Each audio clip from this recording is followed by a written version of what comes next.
Salam dan selamat siang. Perkenalkan, nama saya Pak Basok dari Prodi Pendidikan Agama Kristen kelas F. Di sini saya akan menjalankan tugas-tugas saya dari mata kuliah Psikologi Perkembangan Peserta Didik. Di sini saya akan menjelaskan mengenai perkembangan kognitif dan perkembangan spiritual. Langsung saja. Pengertian kognitif. Kognitif adalah teori belajar yang mementingkan proses belajar daripada hasilnya. Teori ini menyatakan bahwa pada proses belajar, seseorang tidak hanya cenderung pada hubungan antara stimulus dan respon, melainkan juga bagaimana perilaku seseorang dalam menciptakan tujuan belajarnya. Poin yang pertama, pengembangan kognitif. Pengembangan kognitif dimaksudkan agar kemampuan berpikir nalar dan kreativitas seseorang berkembang normal dan maksimal.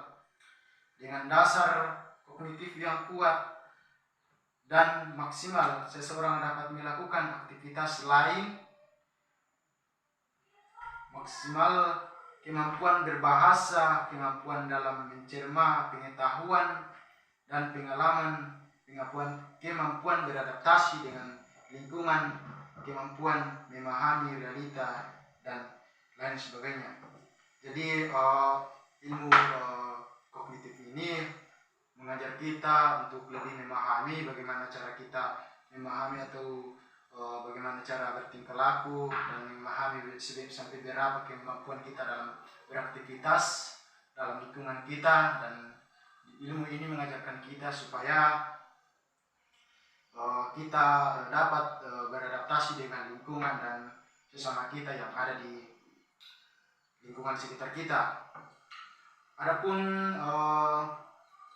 pengembangan aspek kognitif sangat penting, maka di situ beberapa hal yang dapat dilakukan orang dewasa dalam pengembangan kognitif ini. Antara lain, yang pertama, mengajarkan anak dengan ragam pengalaman hidup. Jadi peserta didik yang kita akan ajar sebagai anak dewasa, kita memberikan pengalaman kita atau memberikan cerita atau pelajaran kepada adik-adik kita sesuai dengan pengalaman hidup kita, bahwa seperti ini kisah saya selama saya kecil sampai sekarang, memberikan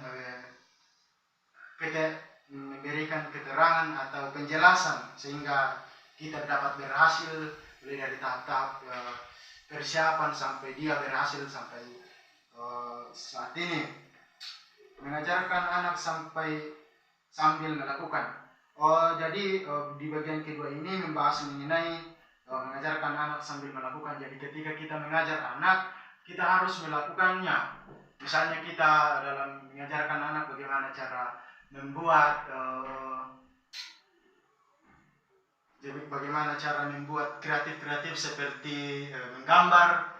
Bagaimana cara menggambarnya kita lakukan supaya mereka dapat melihat seperti apa dalam teknik dalam membuat gambar itu.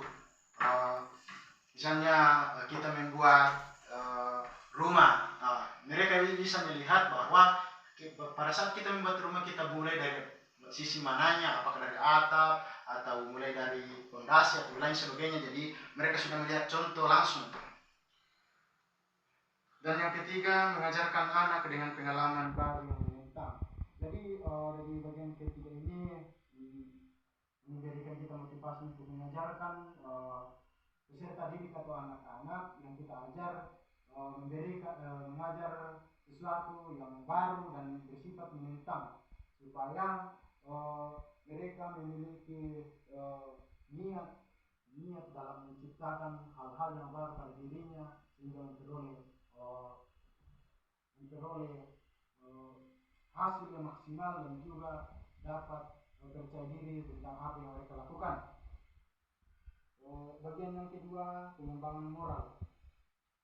Pengembangan moral adalah Ketika seseorang telah mengalami perkembangan moral apabila ia memperhatikan adanya perilaku yang sesuai dengan aturan-aturan yang ada dalam lingkungan sekitarnya. Dengan kata lain, perkembangan moral berkorelasi dengan kemampuan penyesuaian diri setiap orang.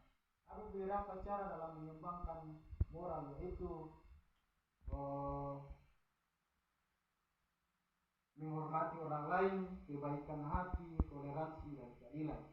Jadi di poin ini menghormati orang lain. Jadi kita sebagai makhluk sosial atau makhluk hidup, kita sebagai orang yang memiliki moral, kita harus menghargai orang lain atau menghormati orang lain. Di situ moral kita bekerja, di mana rasa penghormatan kita kepada seseorang yang ada di sekitar kita terbukti, dan kita sebagai makhluk sosial atau makhluk hidup kita harus saling menghormati. Yang kedua, kebaikan hati. Jadi kita sebagai makhluk masyarakat atau makhluk sosial, kita harus memiliki kebaikan hati. Kita membantu orang-orang yang ada di sekitar kita yang mengalami kesusahan, dan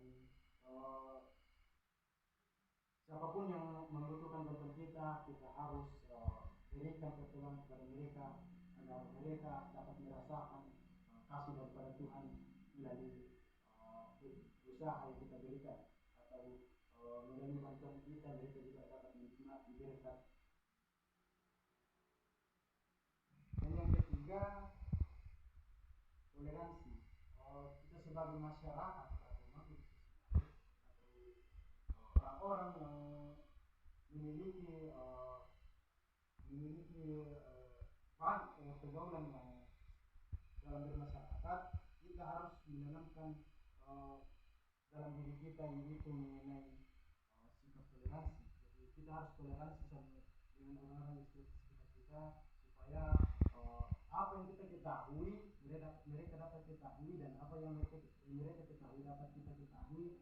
Ya, jadi di situ kita bertukar pikiran sehingga apa yang kita lakukan dapat terlaksana dengan melakukan toleransi itu, supaya apa yang kita rancangkan bersama-sama dapat terlaksana dengan baik. Bagian yang ketiga yaitu perkembangan spiritual. Perkembangan spiritual merupakan proses yang bersifat kontinum dan dinamis. Spiritualitas dalam konteks perkembangan anak merupakan proses perkembangan kesadaran mengenai hakikat dan kebenaran orang lain dan lingkungan serta seluruh alam semesta. Spiritual merupakan kebangkitan atau pencernaan dalam diri untuk mencapai tujuan dan makna dalam hidup, serta bagian paling pokok dari masalah kesehatan dan kesejahteraan seseorang. Faktor-faktor yang mempengaruhi perkembangan spiritual. Yang pertama, pembawaan.